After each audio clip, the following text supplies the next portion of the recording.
name is Elizabeth Yoss. I'm a worship associate here at First Parish, and I want to welcome you one and all to our service this morning.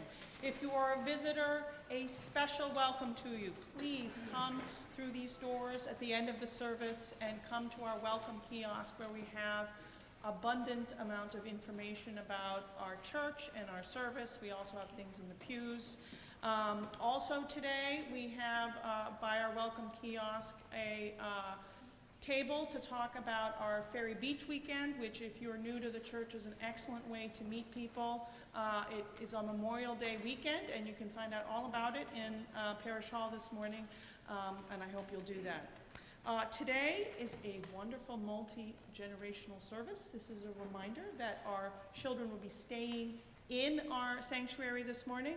If, however, there are infants, we do have care downstairs. We also have a rocking chair upstairs if you want to stay within the service. Our children are always welcome in our service.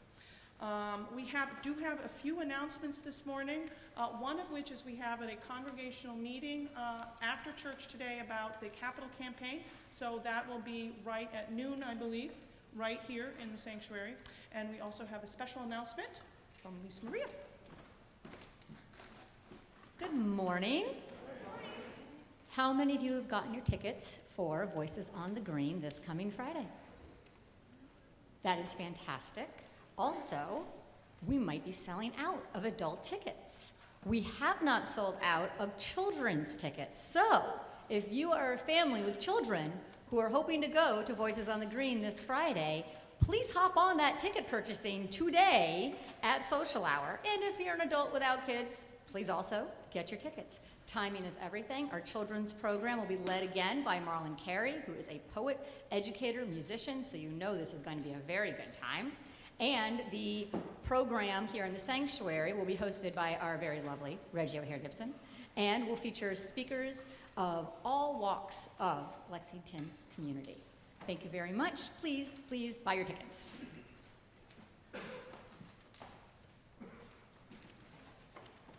And now, as we are about to go into our moment where we greet each other, I would like to remind you that we're still in the middle of winter, but we do have the news this morning that Pontotoxie Phil has said that the winter will be short. So I knew that you can talk about how you're going when you greet your neighbor this morning, to remember to put your phones in worship mode and talk about what you're going to do with the early spring.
I light our chalice this morning for hope, for your hopes, for your neighbors' hopes, for our country's hopes.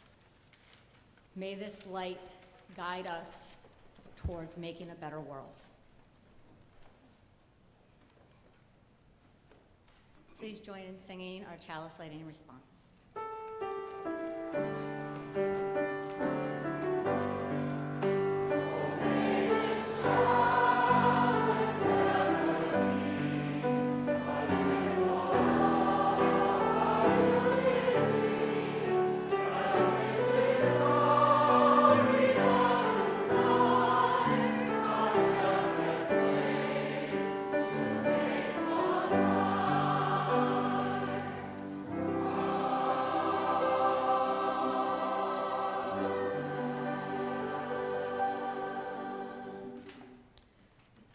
Words from Victoria Safford.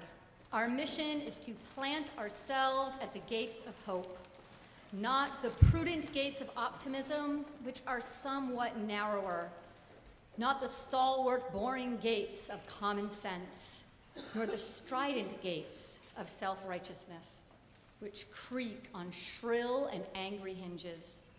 People cannot hear us there. They cannot pass through. Nor the cheerful, flimsy garden gate of everything is going to be all right, but a different, sometimes lonely place, the place of truth-telling about your own soul, first of all, and its condition, the place of resistance and defiance, the piece of ground from which you see the world, both as it is and as it could be, as it will be. The place from which you glimpse not only struggle, but the joy of the struggle. And we stand there, beckoning and calling, telling people what we are seeing, asking people what they see. Please join in singing our opening hymn, Source of Grace, and I invite you to rise and embody your spirit. You'll find the lyrics in your order of service or on the screens. Amen.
have a story for you today.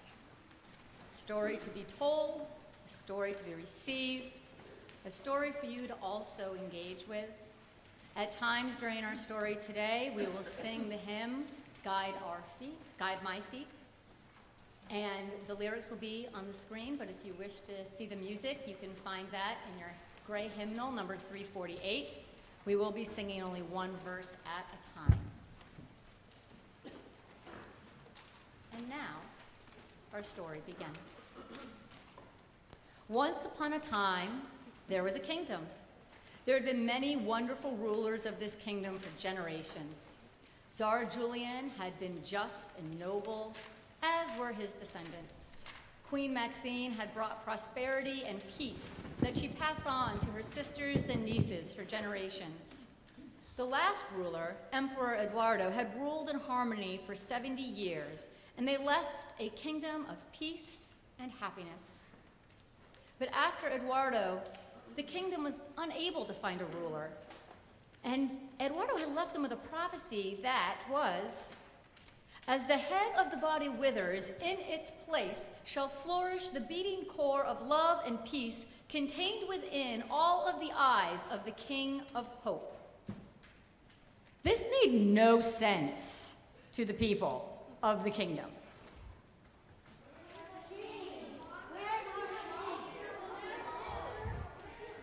They were worried that the king would be some sort of multi-eyed monster, and how are eyes supposed to hold things? They were very confused and very angry, and everyone in the kingdom was miserable without a ruler. And yet, the most wonderful girl lived in this kingdom. Her name was Patience. She was kind to her parents, gentle with her brothers and sisters, and never complained. Her family did not have very much money, but she was always happy to play and learn together with her siblings and friends. But as Patience grew, she noticed how unhappy many people were in her kingdom. They argued, they fought with each other, they were mean and harsh and could not make decisions together. This made her very upset. How could she be happy when her kingdom was so miserable? She made up her mind to find the answer to the prophecy. She asked the people in her kingdom, and they all agreed that they could not be happy without a king. Patience offered to find them one. Her parents could not bear to part with their wonderful daughter, but they had known for years that she was destined to make the world better and that she needed to go for herself and her community. Without a ruler for many years and with no way to figure out the prophecy that Emperor Eduardo had left them, they believed that Patience could bring a ruler back to their kingdom. The people told her to look for a very special king, a king who would be called King Hope.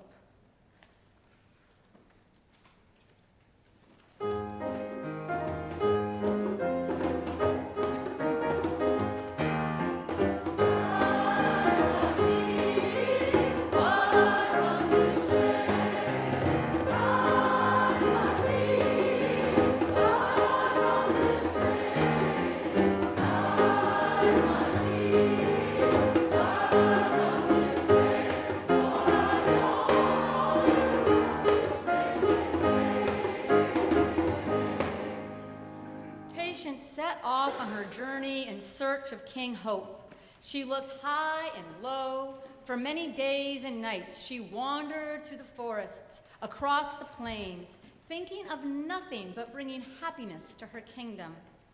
One day, she found a very rich person. They lived alone in a beautiful mansion, filled with clothing and food for hundreds of people. They had every kind of gold and jewel and diamond imaginable, even wore them in their hair. And Patience asked them, "Do you know where I can find King Hope?" Yes, I know about King Hope. Hope is when you get a lot of wealth. Keep it safe and turn it into beautiful things around you. It's when you can buy everything you need and when everyone looks up to you. Surely, this is what you mean by King Hope. But Patience was not so sure. She saw their sharp eyes, she smelled their bad breath, and she felt weak in their shadow. she continued on her journey, weakened, but determined to bring comfort to her people.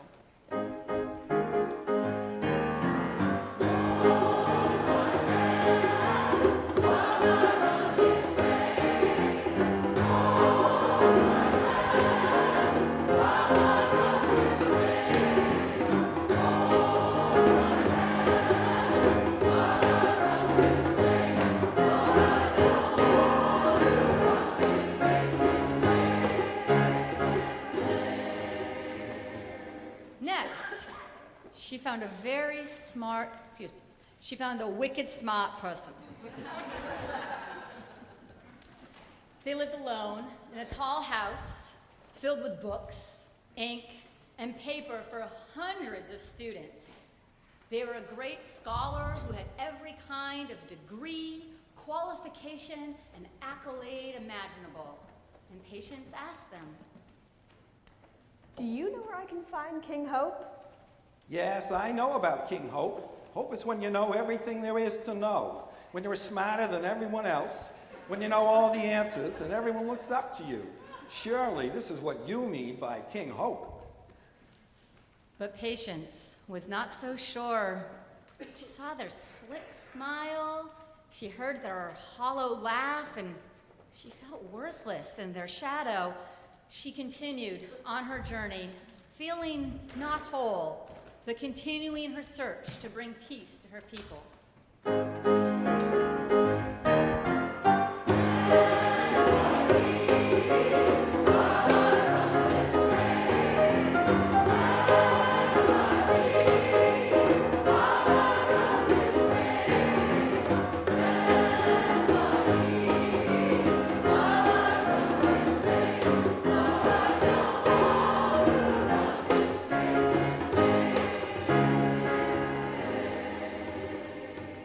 The next person she found was a righteous person. The righteous person calculated every choice they made to be pure and good. They'd spent years teaching many people how to live a life adhering only to the best ideas, sharpening them like tools.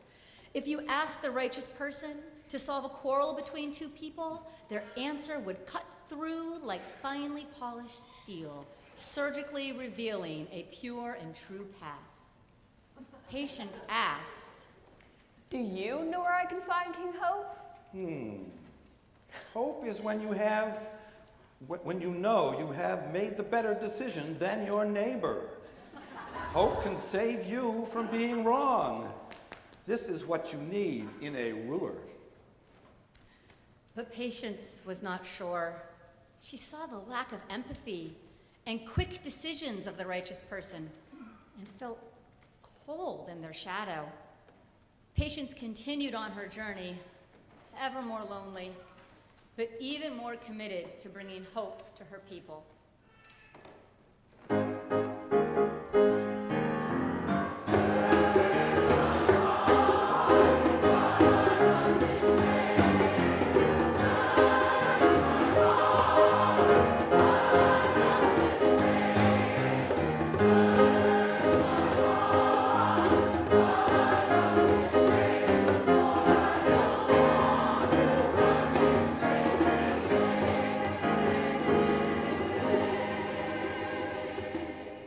Patience came to the foot of a great mountain. She felt certain that King Hope was at the top. She climbed higher and higher, and when she reached the top, Patience found a wise one living alone in the highest cave. Their eyes full of love, their breath gentle and kind, their smile radiant, peaceful, their expression of pure joy.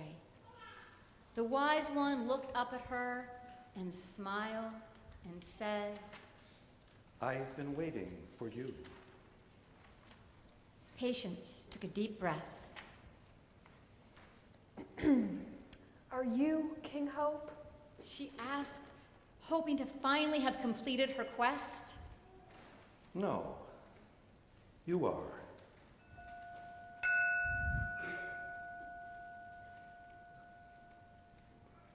do you mean? I am not the king. We need someone to take care of us, to make our sorrows go away, to tell the difference between right and wrong, to bring peace to the kingdom again. We cannot survive without someone to look after us, and I am certain that is you. Please, you must become our king. Patience was so overcome, she started to cry. There's no need to cry. The king is not me or you. The real king is inside of us all. The real king is love. When we love each other, we can overcome every obstacle. How else could you have made it this far? You came here because you love your kingdom. This is the real King Hope. Patience was amazed. She listened to the wise one for many days, and her heart was filled with joy.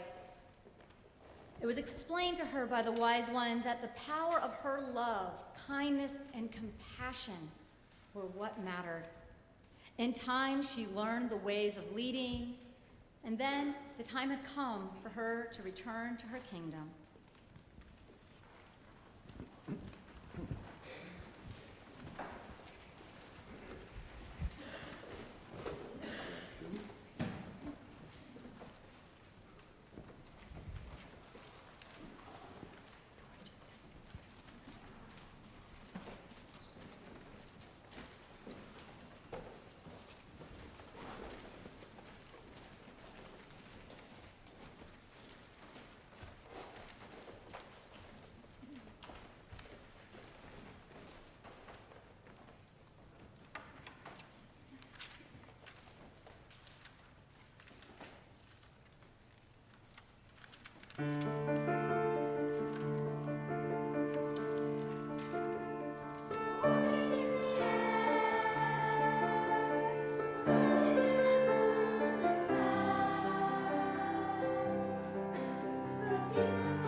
Patience journeyed back down the mountain, past the righteous person, past the great scholar, past the rich person, through the plains and through the forests.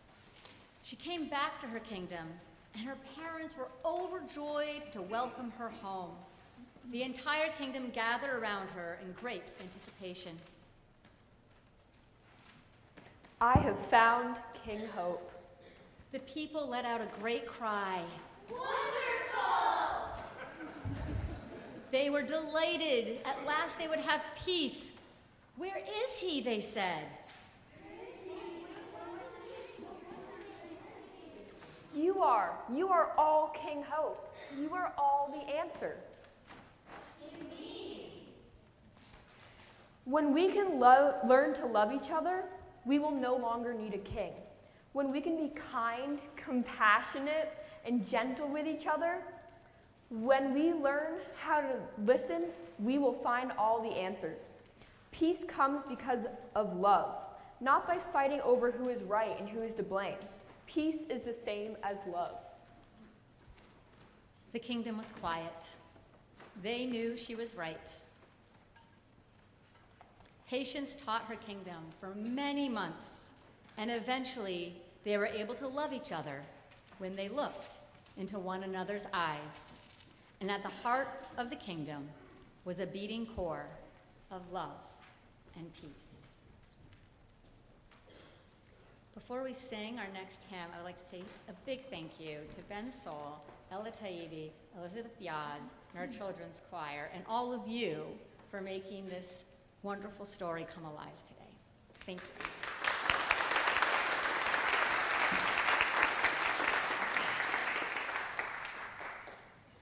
And now I invite you to rise in body or in spirit and join in singing hymn number 346. Come sing a song with me. The lyrics will also be on the screens.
Our story this morning was written a number of years ago by my daughter, Emily Weber.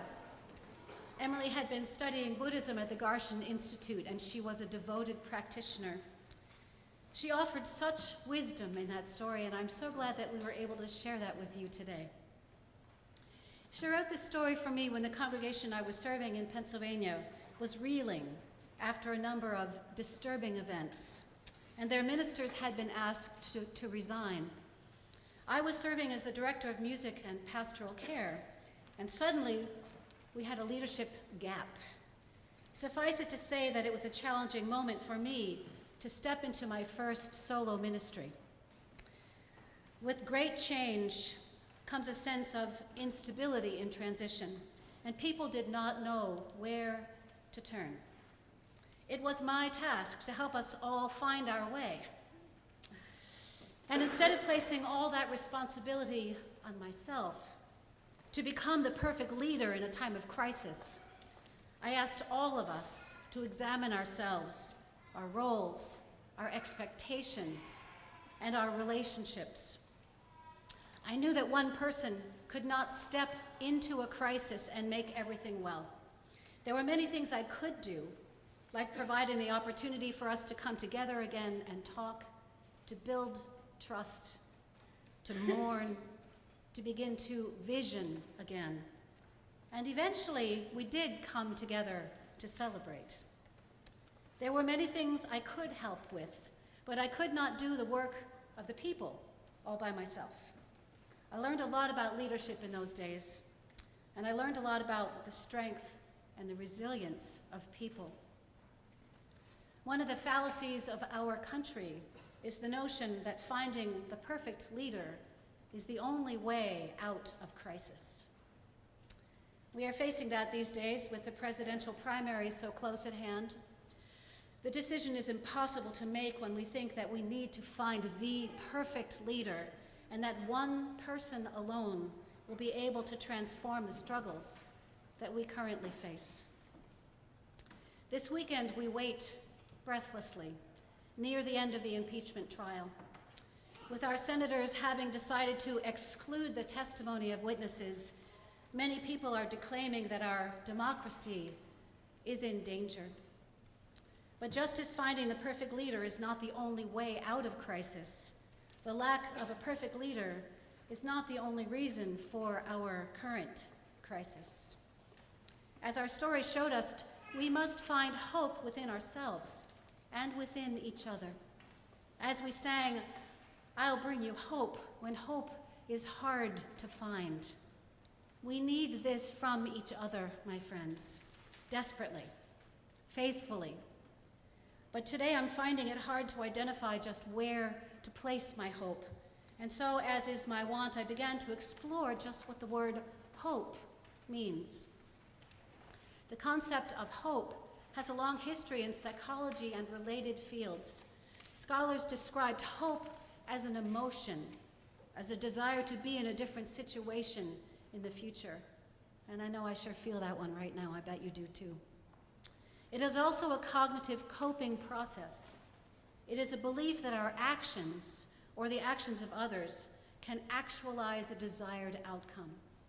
In other words, we need to feel hopeful, and we need to visualize the change that we want to see and come up with a plan of how to get there, both as individuals and as a society.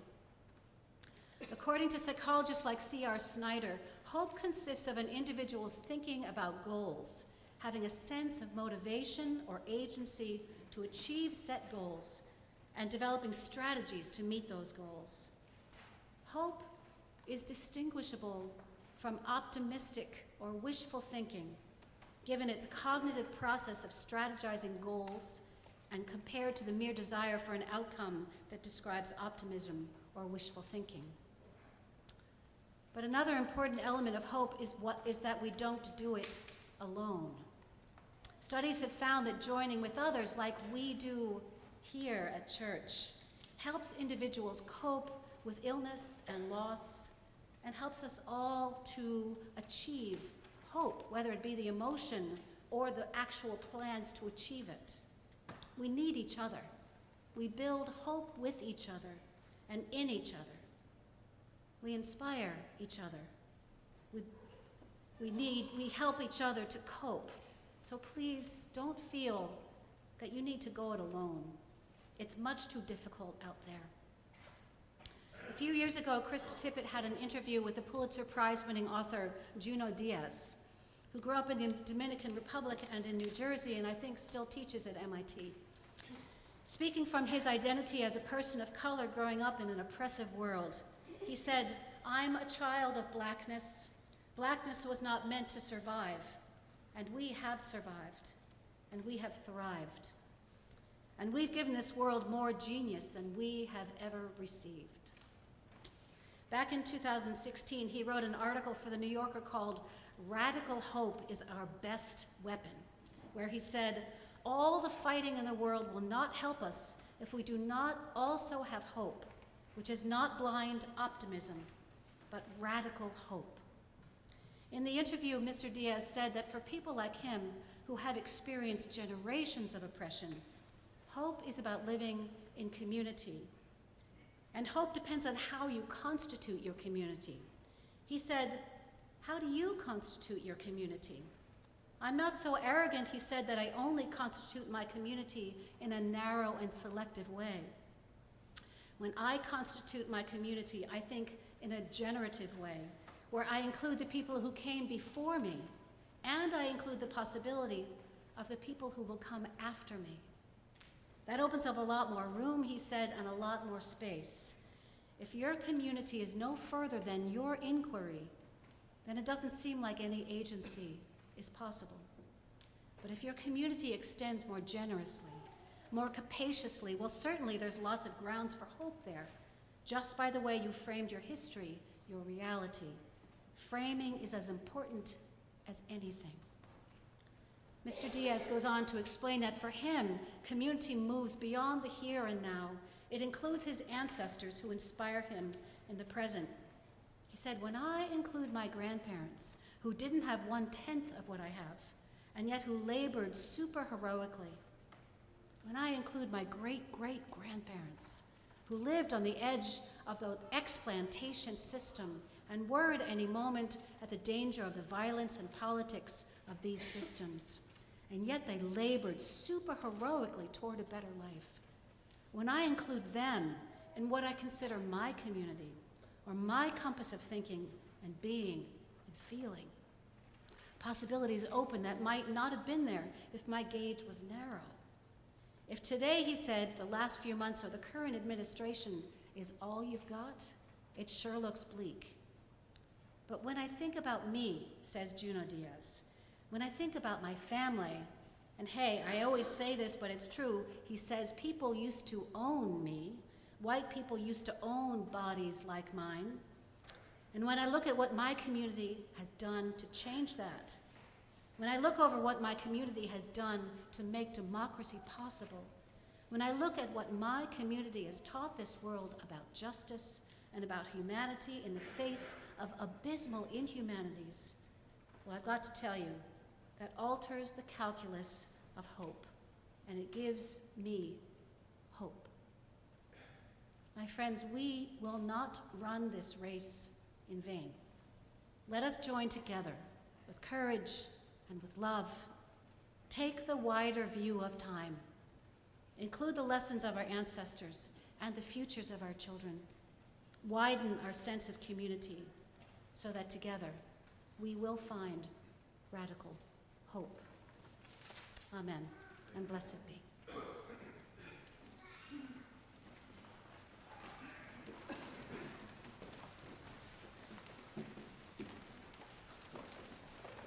During our offering, we pass the plate. During our worship service, as a communal expression of generosity and in gratitude for the blessing of abundance.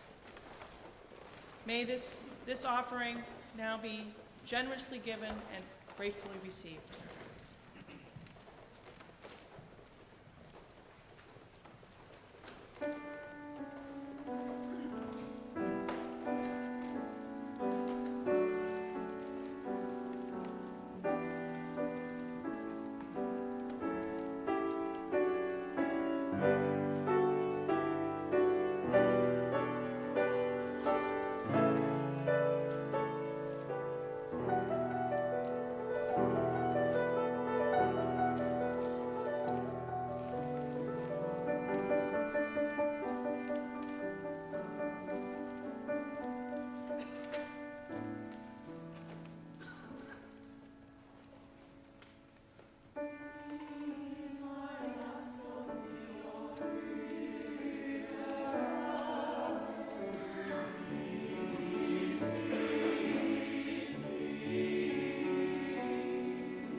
like to invite us into a time of prayer and meditation. There's an awful lot on our hearts today. There's a lot going on in the world. And I want you to take some time to pay attention to what's going on for you, where you find your hope, what personal things that you also need to deal with in the midst of the wider world that we are living in. After our time of prayer, you're invited to go to the rear of the sanctuary and light a candle to express that hope or sorrow. Hopefully, lots of hopes and joys that also are woven in. I hold on my heart today all the people that are suffering with the coronavirus across this globe and how that may affect us. Let us hope that people act with compassion and not racialized stereotypes, that medical aid is brought where it needs, and that punitive measures are not taken.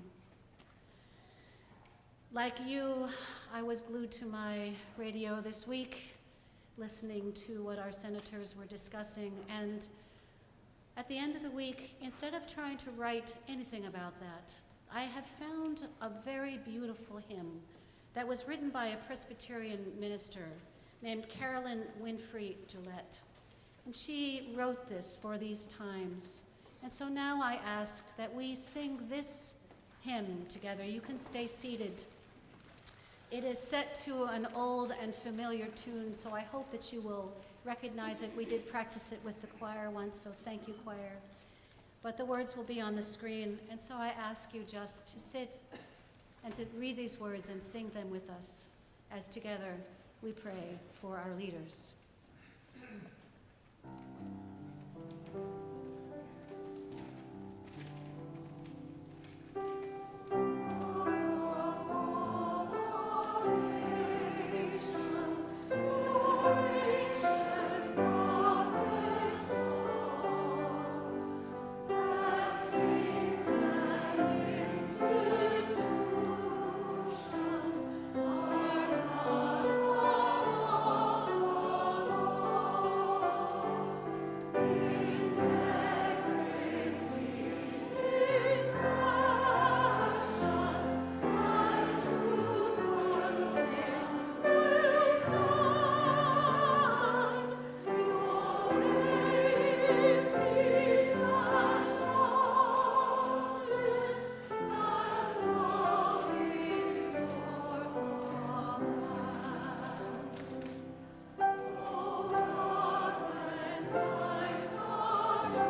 And now please rise as we say our unison affirmation.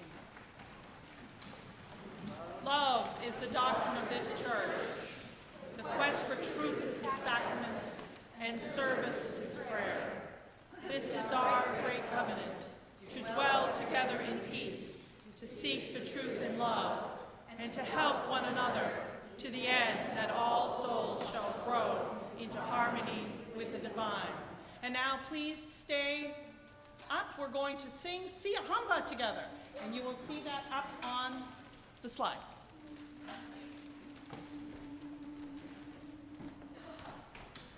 We are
response for extinguishing our chalice.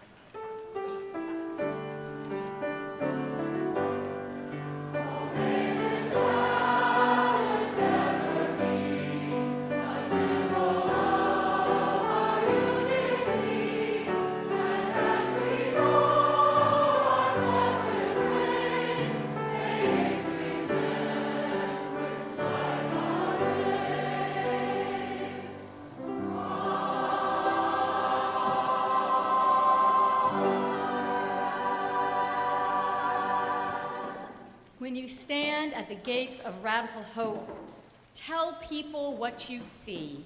Ask people what they see. Search for the love in their eyes. Let them see the love in yours. Learn, teach, live, hope.